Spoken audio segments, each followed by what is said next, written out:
విశాఖలో తూర్పు నావికా దళం సివిల్ మాక్ డ్రిల్ కు సిద్దమవుతోంది. కేంద్ర హోంశాఖ ఆదేశాలతో డిజాస్టర్ మేనేజ్మెంట్ విభాగంతో కలిసి మాక్ డ్రిల్ చేసేందుకు ఏర్పాట్లు చేస్తోంది. ఇప్పటికే అరేబియా సముద్రంలో INS Visakha, INS Surat, INS Mormugao, INS Kochi జలాంతర్గాములు సిద్ధంగా ఉండగా వార్ షిప్స్, సబ్ మెరైన్స్ లలో పనిచేసే సిబ్బందికి సెలవులు రద్దు చేశారు. రేపు తెలుగు రాష్ట్రాల్లో హైదరాబాద్, విశాఖపట్నం నగరాల్లో మాక్ డ్రిల్ జరగనుండగా దేశవ్యాప్తంగా 259 ప్రాంతాల్లో డిఫెన్స్ డ్రిల్ జరగనుంది. కశ్మీర్, గుజరాత్, హర్యానా, అస్సాం రాష్ట్రాల్లో అత్యధిక ప్రాంతాల్లో డ్రిల్ నిర్వహణకు ఏర్పాట్లు చేస్తుండగా ఈ మేరకు డిఫెన్స్ డ్రిల్ నిర్వహించాల్సిన ప్రాంతాల జాబితాను కేంద్రం విడుదల చేసింది.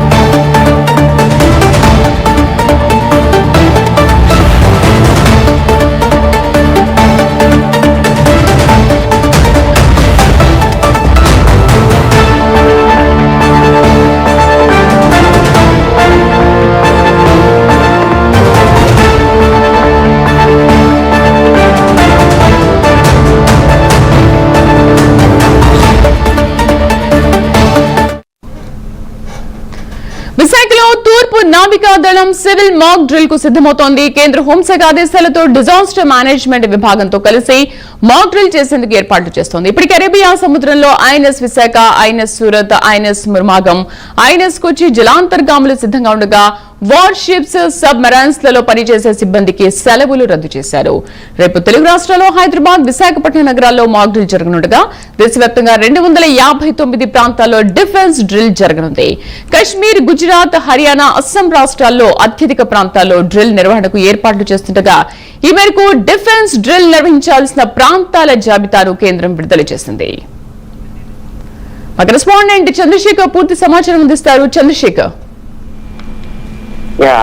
శ్రీదేవి, ఏదైతే జమ్మూ కాశ్మీర్ లో గత నెల జరిగినటువంటి దాడి ఏదైతే ఉందో, టూరిస్టుల పైన దాడి జరిగిన నేపథ్యంలో ఇటీవల కాలంలో కూడా ఇటు పాకిస్తాన్ సంబంధించి కానీ లేదా భారతదేశానికి సంబంధించిన రెండు దేశాల మధ్య కూడా యుద్ధ వాతావరణం నెలకొనేటటువంటి పరిస్థితి ఉంది. ఈ నేపథ్యంలో POKకి సంబంధించిన దానిపైన అయితే పూర్తిగా కూడా ఇండియా దానిపైకి వెళ్తున్న పరిస్థితి కనిపిస్తుంది చెప్పుకోవచ్చు. ఈ నేపథ్యంలో ఈ నెల 7వ తేదీన దేశవ్యాప్తంగా కూడా 259 కేంద్రాల్లో మాక్ డ్రిల్ నిర్వహించాలంటూ కూడా ఇప్పటికే కేంద్రం నుంచి అయితే ఆదేశాలు అయితే రావడం జరిగింది. ఈ నేపథ్యంలో ఇటు హైదరాబాద్ కి సంబంధించిన లేదా విశాఖపట్నం సంబంధించినటువంటి ఏదైతే మిలిటరీ బేస్ కి సంబంధించిన క్యాంప్స్ ఏవైతే ఉంటాయో ఆ ప్రాంతాల్లో మాక్ డ్రిల్ గట్టిగా చేపట్టాలంటూ కూడా ఇప్పటికే కేంద్ర హోంశాఖ నుంచి అయితే ఆదేశాలు వచ్చిన నేపథ్యంలో రేపు 7వ తేదీన ఉదయం నుంచి కూడా మాక్ డ్రిల్స్ అయితే నిర్వహించేటటువంటి పరిస్థితి అయితే కనిపిస్తుంది చెప్పుకోవచ్చు. ప్రధానంగా తీసుకుంటే ఏదైతే ప్రస్తుతం ఉన్నటువంటి యుద్ధ వాతావరణం ఏదైతే ఉందో, యుద్ధ వాతావరణం నేపథ్యంలో త్వరలో ఏదైనా యుద్ధం జరిగితే ప్రజలు ఏ విధంగా దాన్ని ఎదుర్కోవాలనే విషయం పైన పూర్తిగా ఈ మాక్ డ్రిల్ కొనసాగేటటువంటి పరిస్థితి కనిపిస్తుంది చెప్పుకోవచ్చు. ముఖ్యంగా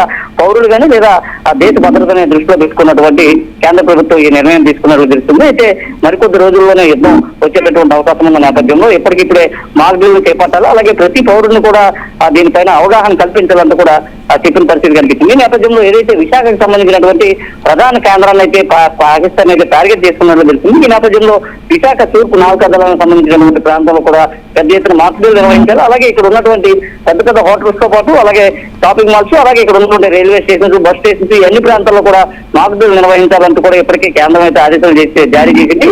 259 ప్రాంతాలను అయితే గుర్తించిన పరిస్థితి కనిపిస్తుంది. 259 కేంద్రాలు కూడా పూర్తిగా అలర్ట్ గా ఉండాలంటూ కూడా చెప్పిన పరిస్థితి కనిపిస్తుంది. ఈ నేపథ్యంలోనే మాక్ డ్రిల్ చేపట్టాలి. అలాగే ఏదైతే రానున్నటువంటి యుద్ధ వాతావరణం కానీ లేదా యుద్ధం కానీ సంభవించే టైంలో మనం దాన్ని ఏ విధంగా ఎదుర్కోవాలనే దానిపైన ఈ మాక్ డ్రిల్ ఉండేటటువంటి పరిస్థితి అయితే ఉందని చెప్పిన పరిస్థితి కనిపిస్తుంది. Right Chandrashekhar, thank you.